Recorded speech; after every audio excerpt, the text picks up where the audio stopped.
Bene, bene, caro Presidente Mameli, sì. Lei è arrivato, diciamo, ora dopo una piccola assenza giustificata. La ringrazio per essere qui perché è un piacere per supportare la trasmissione. No, è un piacere vivere ogni momento della trasmissione con lei. C'è un messaggio, andiamo a vederlo prima di salutare il nostro primo ospite. Ciao ragazzi, buona settimana.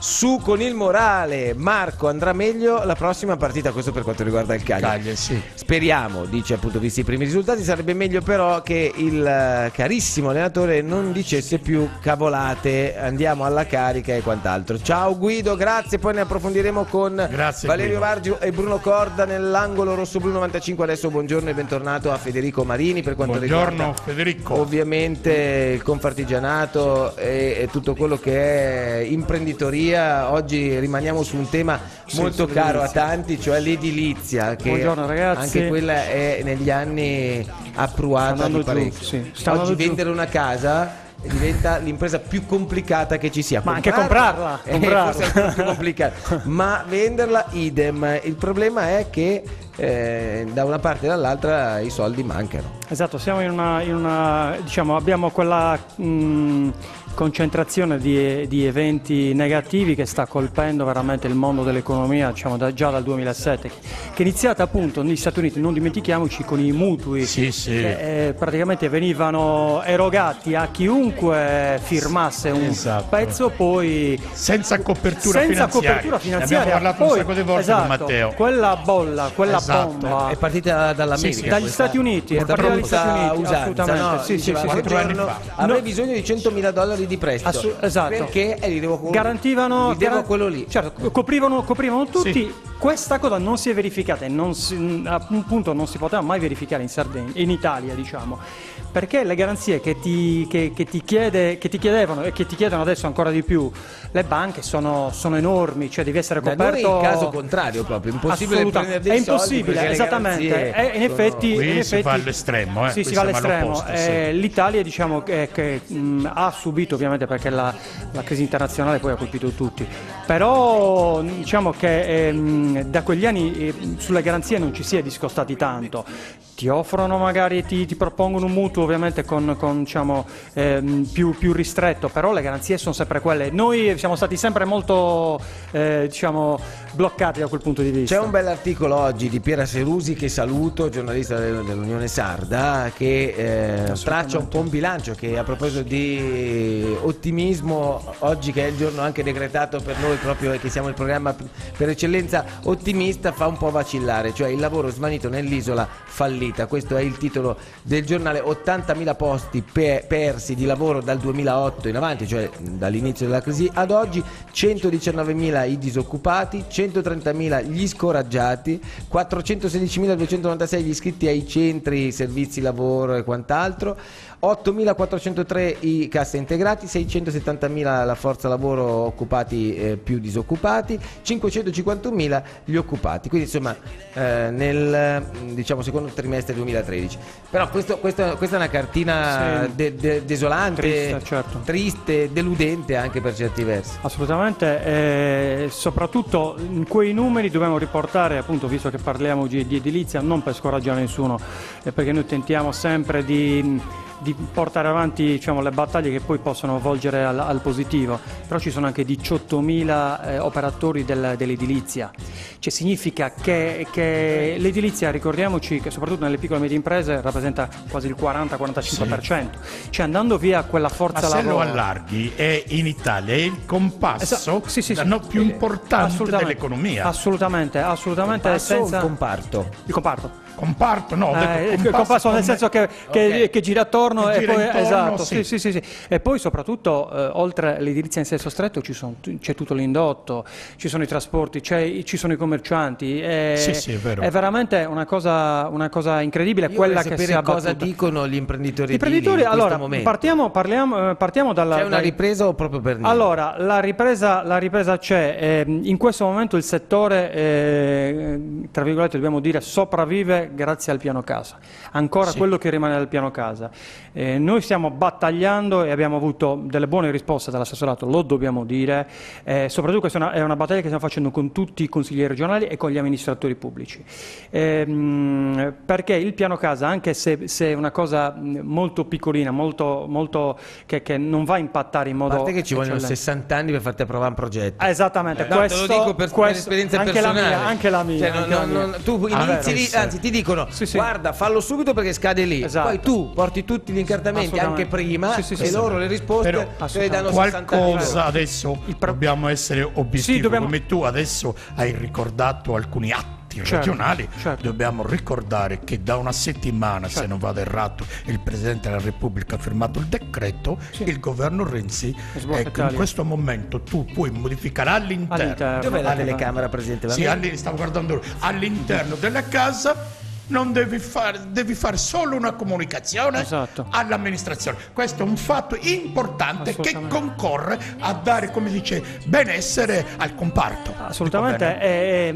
Questo era appunto, noi ci siamo battuti sempre per la burocrazia, perché la burocrazia ha devastato veramente il comparto delle piccole e medie imprese. Soprattutto perché noi abbiamo fatto questo ragionamento. Le persone hanno, il popolo italiano è quello che risparmia di più, è quello che lascia i soldi più in banca, e abbiamo detto allora perché una parte di quei soldi, noi non vogliamo andare contro le banche, dobbiamo però tenerle a bada, ovviamente. Con quel piccolo gruzzoletto che uno si può fare una piccola stanza o chiudere una veranda, togliamolo, mettiamolo nuovamente in circolo. Fare una stanza ti costa circa 20.000 euro, diciamo così, 20-25.000 euro. Togliamoli dalla banca, mettiamoli nel circolo dell'edilizia, e quello può alimentare quei 25.000 euro, danno da mangiare a 2-3 famiglie, rimettono diciamo in movimento un pochino l'economia. Quindi si era partiti con il piano casa, devasteranno tutto, mai visto, noi non abbiamo mai visto devastazioni. Poi ci sono delle norme ben precise e molto molto strette, perché poi i comuni non è che ti diano non è che ti fanno allargare la casa di 4 piani esattamente e altre 6 stanze in larghezza. Esattamente, assolutamente. No, non è così. Però noi stiamo battagliando. Ricordiamo che il 29 novembre scade, quindi chi è interessato deve presentare. Essere il 29 novembre dell'anno scorso, cioè nel senso... di quest'anno. No, ho capito, però a me l'anno scorso mi ha detto fallo entro novembre, perché poi scade. È stato prorogato e 3 poi volte. È stato prorogato più di una volta. Dovrebbe esserci, stiamo lavorando per una proroga, ci saranno alcune modifiche che non saranno sostanziali, però saranno verrà leggermente rivisto. Però ripetiamo, tantissime imprese, ricordiamo che in questi 4 anni sono circa 40.000 gli interventi che sono stati fatti, 40.000 per un giro, diciamo per una media di 15.000 euro a intervento, cioè sono veramente tanti, soprattutto legati al risparmio energetico, poi tutti gli anche certo. Quindi siamo... Allora è chiaro che se volete 070 40 91 233 oppure 391 414 2741 potete anche intervenire se siete imprenditori edili oppure avete nell'argomento che stiamo trattando voce in capitolo e volete esprimere un vostro commento o una vostra opinione. Le linee sono aperte. È ovvio anche che ci sono sempre meno imprenditori, quelli che hanno meno spalle coperte, che si lanciano a costruire delle nuove abitazioni, quindi anche lì... Assolutamente, infatti quello che volevamo dire è costruire in questo momento è molto difficile. Gli spazi per costruire, cioè non ce ne sono più in una città come Cagliari, sono veramente... Sì, abbiamo visto. Hanno iniziato, per fare un esempio, quel tratto di terreno appunto scendendo dall'asse mediano, assolutamente. Poi va verso, non ha più terreno, non ha più terreni. È molto più semplice, molto più conveniente prendere... Allora, teniamo conto che il patrimonio italiano, quasi l'80% del patrimonio italiano appartiene agli anni 50-60. Come si chiama quella via lì che si chiama via De Valenzani o via De Carro, adesso non mi ricordo, forse giù della Negli anni 50-60 era il boom per eccellenza, esattamente, perché c'era ancora la ricostruzione. Quindi gli standard qualitativi sono assolutamente, non sono paragonabili a questo, quindi è molto più importante, molto tra virgolette più facile buttare giù quello che è stato costruito, negli anni 60 e ricostruire. In Inghilterra c'è una legge che dice che le case non possono rimanere in piedi più di 25-30 anni. Dopo 25 la trovo un'assurdità. No, nel senso che ma ci sono tutti un'altra serie di incentivi ovviamente per ricostruire, per riqualificare, perché risparmi energia, resistono alle onde sismiche. Per capire io, quindi i cittadini sono incentivati. Esatto, certo. Vengono coinvolti in un discorso più generale con l'amministrazione. Assolutamente. Che fosse un'ordinanza no, stiamo parlando di cose, diciamo che sono incentivi di varia natura. Se c'è un intervento sulla tua casa c'è la possibilità di scaricarlo al 50%, quindi dici vabbè, ok, ci devo mettere magari, che ne so, 20.000 euro, però 10 le detraggo, certo. Questo è molto importante e noi stiamo battagliando a livello governativo, a livello nazionale, affinché il bonus per il risparmio energetico e per le ristrutturazioni venga prorogato. È un moltiplicatore fenomenale. Questo è iniziato già 10 anni fa più o meno col governo Prodi e meno male che tutti gli altri governi l'hanno prorogato. Questo governo lo stesso, perché mette veramente in circolo tanti soldini. E poi anche perché, facendo un ragionamento rapido come dicevamo prima, se il costruttore non ha più le forze di costruire, in qualche modo deve andare avanti a lavorare, e lavorare vuol dire allacciarsi a tutto l'indotto che c'è attraverso assolutamente, è una cosa. 8:43 ci fermiamo, c'è la pubblicità, torneremo tra poco al telefono, poi continueremo ovviamente a chiacchierare con Federico Marini, ma quello con Federico e con la Confcommercio, insomma con tutto quello che fa impresa, sarà un rapporto che una settimana sì, una settimana no lo stringiamo a doppia mandata, perché i temi sono tanti e molto importanti, so che a tanti dei nostri telespettatori o teleascoltatori insomma sono sicuramente molto cari. Torniamo tra poco, c'è la pubblicità. Pensavo altro. No, c'è questo per adesso. Andiamo subito al telefono e il piacere è quello di avere Simone Onnis appunto al telefono dei Duo di Venturi, anche per l'apertura della stagione concertistica degli Amici della Musica a Teatro Massimo, Sala Minimax. Stasera a partire appunto dalle 21 ci sarà questo bel concerto legato al fascino della chitarra latina di Simone Onnis. Buongiorno Simone. Buongiorno. Buongiorno, ciao a tutti. Devo dire che il tuo cognome evidentemente ti fa essere subito percepire che stai parlando con un uomo di origini sarde, ma il tuo lungo peregrinare in giro per il mondo a partire già da dopodomani mi fa pensare che tu sia cittadino del mondo. Sì, diciamo di sì. Allora, partiamo da stasera, perché si inaugura appunto stasera con questo concerto dove appunto la chitarra latina, i suoni insomma sono quelli del centro-sud America, no? Simone? Che l'abbiamo perso? Lo abbiamo perso. No, pronto, sì, non ti sentiamo più, non ti sentivamo più. Dicevo che i suoni sono quelli del centro Sud America, se non sbaglio. Sì, è tutto incentrato sulla musica sudamericana. Da dove nasce questa passione per la musica sudamericana? Ma diciamo che io ho avuto la fortuna di essere seguito da un grandissimo chitarrista, cioè Alirio Diaz, chitarrista venezuelano, l'erede del grande Andrés Segovia, che mi ha seguito sin da giovanissimo. Grazie a lui appunto ho avuto la possibilità di innamorarmi di tutta questa musica, questa bellissima musica che appunto arriva dal Sud America. E invece dove nascono le tue radici da chitarrista e appunto poi appassionato di musica che ne fa una professione? Ma io ho iniziato molto giovane, intorno agli 11 anni, tra l'altro ascoltando proprio i dischi di Alirio Diaz e di Andrés Segovia. Da allora ho intrapreso un percorso didattico inizialmente come autodidatta e poi appunto studiare con Alirio e con tanti altri musicisti che un po' in giro per il mondo, dalla Svizzera agli Stati Uniti. così via. Poi alla fine le cose sono arrivate piano piano, i concerti. E poi il fascino del folklore credo che non esista solo qui in Sardegna, sia parte di tante realtà, soprattutto del centro-sud America, no? Quindi anche da quelle terre hai colto l'essenza musicalmente parlando. Sì, devo dire che tra l'altro io suono anche strumenti sardi, l'organetto, le laneddas. Ecco, questo mi ha aiutato molto proprio anche per riuscire ad apprezzare meglio anche quelle che sono appunto, ripeto, i ritmi anche sudamericani. Tra l'altro Alirio Diaz è uno proprio dei pochi e dei primi, dei pionieri proprio della ricerca del patrimonio tradizionale della sua terra. E quindi diciamo che sì, grazie proprio a questo sono riuscito comunque a capire anche meglio questo genere di musica. Dicevo prima, parti stasera da Cagliari con questo concerto alle 21 al Teatro Massimo Sala Minimax, ma il 24 dopodomani sarai a San Francisco, il 25 a Sacramento, il 26 a Phoenix, il 3 di ottobre ad Astana che è in Kazakistan, da lì fino anche al 5 perché sono 2 date, Oslo 16 e 17, Manchester 30 di ottobre, novembre l'8 a Roma, 14 Dubai, 21 Pechino, insomma hai una scaletta molto serrata. Questo forse è l'altro elemento che rende affascinante il tuo mestiere, il poter incontrare così tanta gente e così tante culture diverse, no? Sì. Vabbè, è un lavoro bellissimo, cioè quello del musicista è forse uno dei lavori più belli.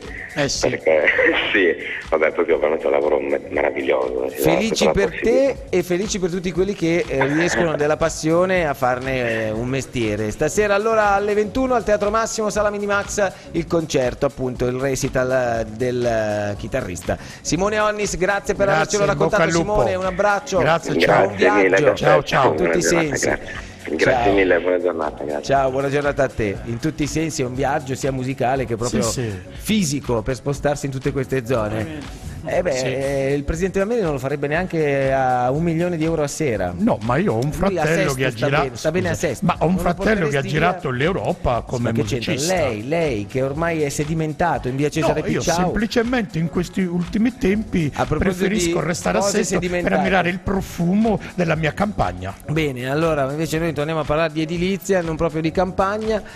Ho detto scusate prima per piccolo lapsus Confcommercio, Confartigianato, ovviamente parliamo di Confartigianato, ci mancherebbe.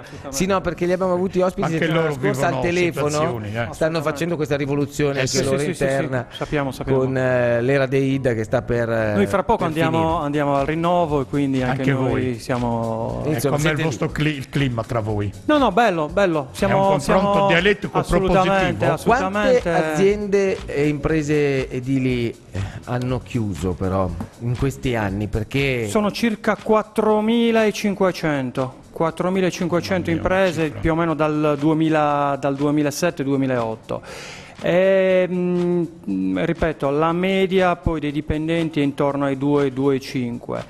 Ne ha risentito tutto il sistema, come abbiamo detto, perché poi va a influire. Il sistema casa, avevo già detto anche l'altra volta, va a toccare circa l'80% delle attività produttive di tutte le piccole e medie imprese. Partiamo appunto dall'edilizia, dai trasporti, impiantisti, c'è veramente di tutto. Quindi... Ascolta, una domanda che è il tema del politico di questi ultimi tempi.